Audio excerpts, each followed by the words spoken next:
This is what happened when millions of World Cup viewers watched foreign fans change their minds about America, then stopped watching before those fans went home. The viral clips captured arrival, surprise, and emotion.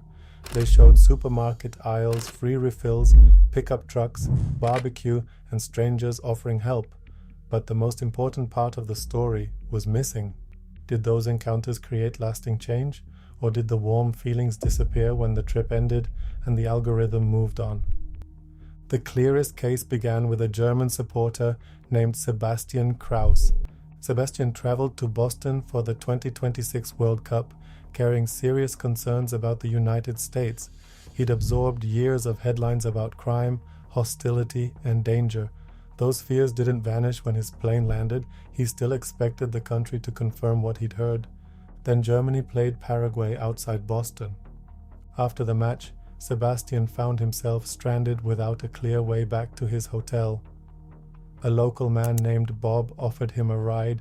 It was an ordinary favor from one stranger to another, but Sebastian didn't experience it as ordinary.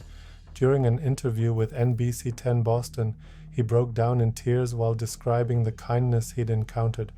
Germany had been eliminated, yet Sebastian said leaving America would hurt more than watching his team lose. He extended his stay. The original NBC report passed 200,000 views. A shorter follow-up clip of Sebastian crying passed 850,000. An 11-minute retelling from another channel drew more than 160,000. And that's when the story fractured. Creators copied the emotional peak. Titles claimed Sebastian had discovered the real America, escaped propaganda, or learned that everything he'd heard was a lie. Some reports identified him by name. Others reduced him to German fan. Bob remained little more than a first name attached to a good deed. Almost nobody asked what happened next. Did Sebastian and Bob exchange contact information? Did they speak again? What did Sebastian tell his family after returning to Germany? Did he still describe America differently after the emotion of that Boston interview had faded? As of July 12th, no reliable published post-return interview answers those questions. Sebastian's change of heart is documented. Its permanence is not. That difference matters because the World Cup reaction category became crowded in less than 1 month. An NBC News clip about fans experiencing American culture passed 1.6 million views. A short video about Europeans and other first-time visitors passed 1.4 million. ABC News drew nearly 400,000 views with reactions to everyday American life. Other outlets produced variations built around ranch dressing, supermarkets, barbecue, and free refills. The format became easy to recognize. A visitor arrives with low expectations. Something surprises them. An American camera crew asks for a reaction. The visitor praises the country. Then the clip ends before the airport departure board appears. Those videos prove that surprise attracts viewers. They don't prove that surprise becomes belief. Sebastian wasn't the only German traveler turned into a symbol. Another supporter, known online as Freddy, landed in New York on June 5th for a 6-week road trip. He documented Walmart breakfasts, country music, roadside stops, damaged shoes, cheap gasoline, and encounters with Americans across the country. His journey became so visible that public officials discussed bringing him to the White House and State Department. Local businesses helped host him. Commentators treated his enthusiasm as a public relations victory for the United States. But Freddy's trip also showed how quickly one traveler can become a character in someone else's political story. Supporters presented him as proof that criticism of America was dishonest. Skeptics questioned whether the performance was authentic. The Guardian warned that fabricated quotations were circulating around the tournament, sometimes labeled as fiction, but still collecting thousands of views. Freddy was a traveler. Online, he became evidence. Once Freddy returns to Germany, the useful question won't be whether he enjoyed Walmart or American breakfast. It will be whether 6 weeks on the road changed how he understands the country and whether the parts he disliked complicate the story. Some visitors already offered mixed verdicts while preparing to leave. One departing fan described the 2026 tournament as his 4th World Cup after Germany in 2006, South Africa in 2010, and Brazil in 2014. He praised Americans and said he wanted to return. He also criticized the tournament atmosphere, transportation, food access, and the feeling that many locals barely knew the competition was happening. Australian supporters offered a similar split verdict. They described Americans as kind, even after matches against the United States, while complaining about tipping and other frustrations.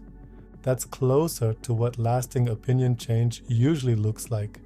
People don't replace one simplified image with another and call it understanding.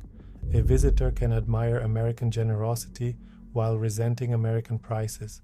They can feel safe with strangers and still dislike the transportation system. They can reject the darkest warnings without accepting every patriotic conclusion attached to their trip. The strongest evidence from the tournament supports that kind of complicated change.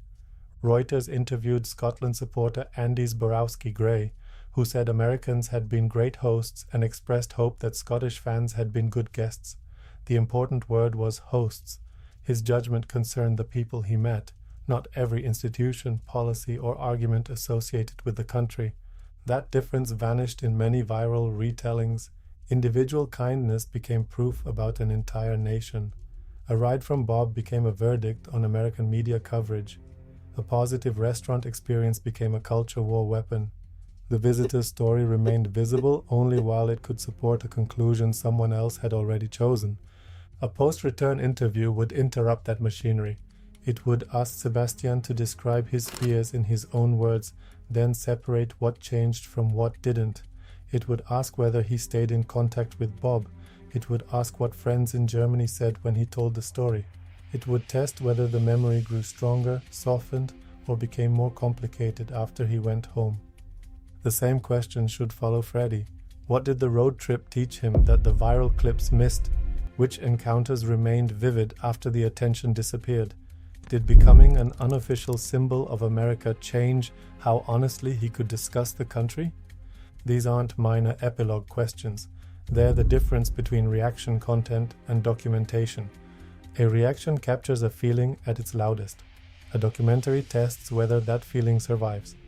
The 2026 World Cup created an unusual natural experiment. Millions of visitors arrived during a period of political tension, expensive travel, security concerns, and hostile international headlines. They met immigration officers, hotel chains, and tournament organizers, but they also met restaurant workers, volunteers, local families, and strangers like Bob. Some left praising the people while criticizing the systems around them. Others extended their trips. A few became internet celebrities before they had time to understand what had happened. Yet YouTube kept rewarding the first surprise. That leaves the best part of the story open. The race is no longer to find another visitor shocked by an American supermarket. It's to find the people viewers already met, follow them across the ocean, and ask whether the experience still feels important after normal life resumes. Sebastian Kraus came to America afraid. Bob gave him a ride. Sebastian extended his trip and cried when he imagined leaving. The cameras recorded all of that.